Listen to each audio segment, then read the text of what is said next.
Streaming now, this is the Wood TV Live Desk. And good morning, everyone. Phil Penarski here with the Wood TV Live Desk. Hope you're all having a great start to your Thursday. Mona Shores High School is getting set to host their annual Comic-Con convention this Saturday. And joining us today to talk all about it is Emily White, a sophomore at Mona Shores High School, and Danielle Benson-Fennell, a teacher there as well. Thank you both so much for stopping by today. Thank you, Phil. Of course. And, starting off, Danielle, I got to ask, how did this event really get started here at Mona Shores? It started before the pandemic, so we had like a couple years without doing it, but I wanted to give something to have all students be able to participate. It's part of that emotional, social learning for students that everybody has sort of their niche, and Comic-Con kind of brings everybody together. It's celebrating arts, reading, acting, any sort of like literature. It's really brings together such a diverse population, and it's for everybody of all ages.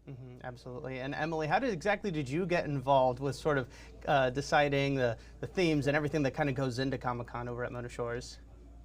So when I first enrolled into this high school, I was homeschooled before, and I've always known what a Comic-Con was, but then I found out there was one going on here. And I myself, being an artist, wanted to be involved in that, being a vendor and trying to help set it up. So I joined the art club in order to just help out my freshman year as much as I could. It was a little bit difficult considering one of the art teachers was absent, but it was a lot of fun, and it kicked off really well. It was the first time I ever sold my art to anyone, really, and I made a lot of money.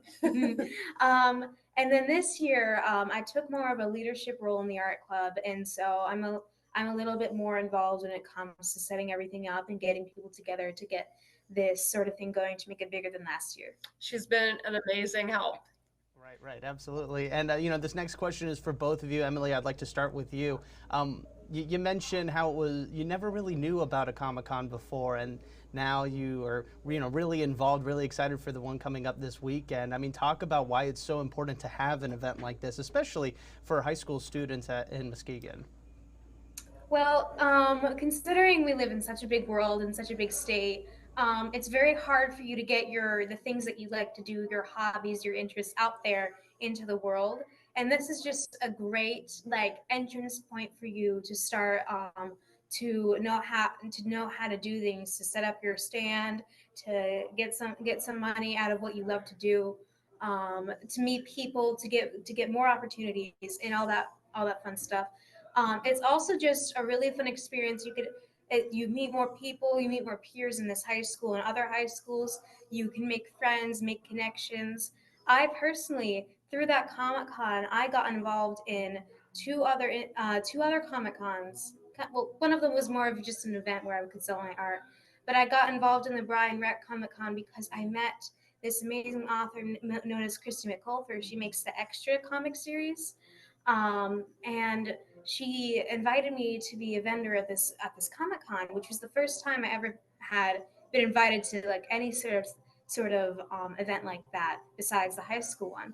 And so this Comic-Con is just a way where young artists, young authors, young anything who does anything with their hands, anything with their imagination, can come and meet people to give them opportunities to spread their work.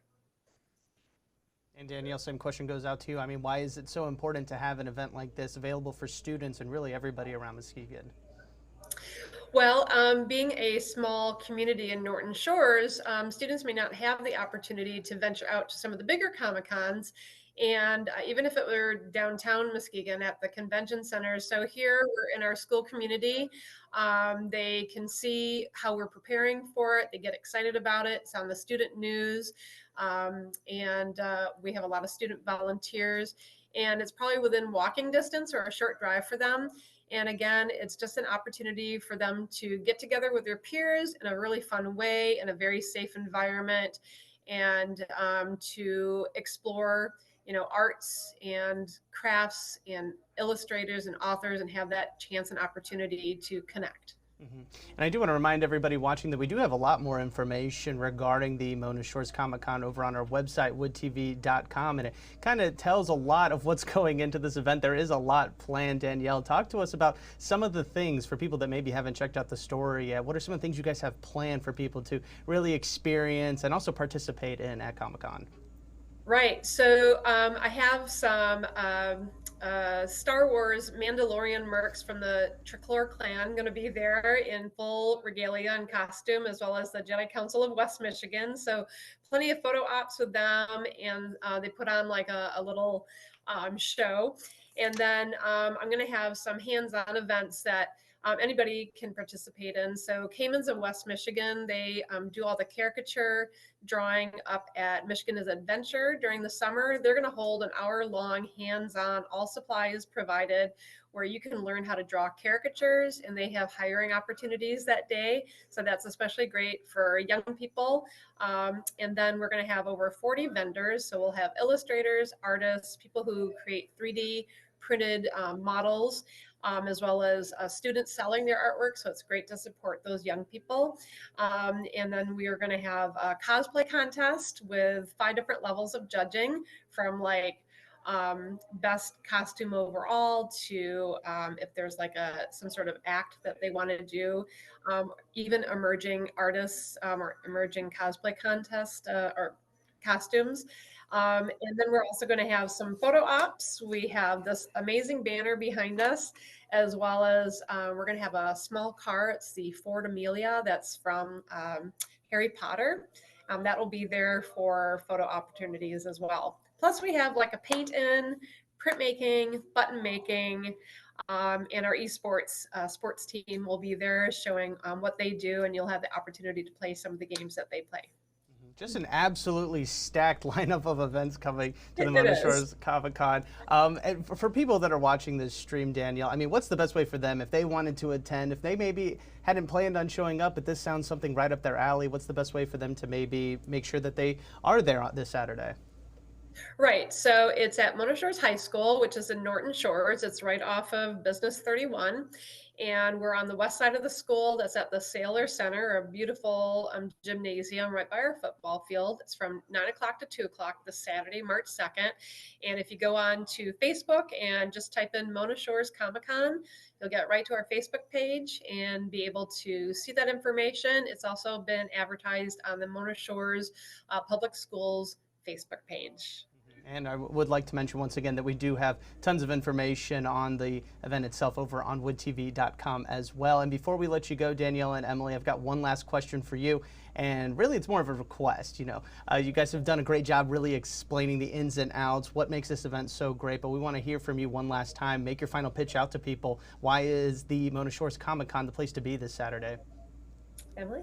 So I'd just like to say that this Comic-Con, although it is a little small, it is a great start for people who are looking into starting off cosplaying or starting off to just get out and do something on that Saturday.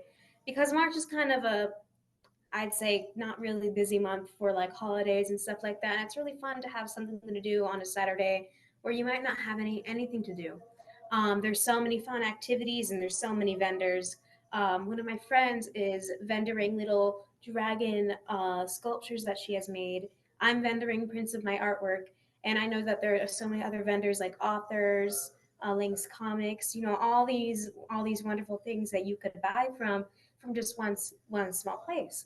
And it's just a great way to support students in this art club, and it's just overall it's just a lot of fun. I'd like to say it's a free event, okay? Free to get in, free activities. All the vendors, I must say, are very priced reasonably. Bring cash. They also take Venmo and Square, and there's literally something for everybody. You can go and not spend any money and have a great time the majority of your morning and afternoon, and leave there knowing that you had a wonderful opportunity in this great Lakeshore community of ours. All right, well, fantastic stuff. Emily and Danielle, thank you so much for stopping by the live desk today. We really do appreciate it. Of course. Well, thank you, Phil, for this opportunity. It's been great. Of course, absolutely. It's been great on our end as well. And I want to thank everybody else for tuning into this latest edition of the Wood TV Live Desk. I'm Phil Pinarski, and we hope you have a great rest of your day.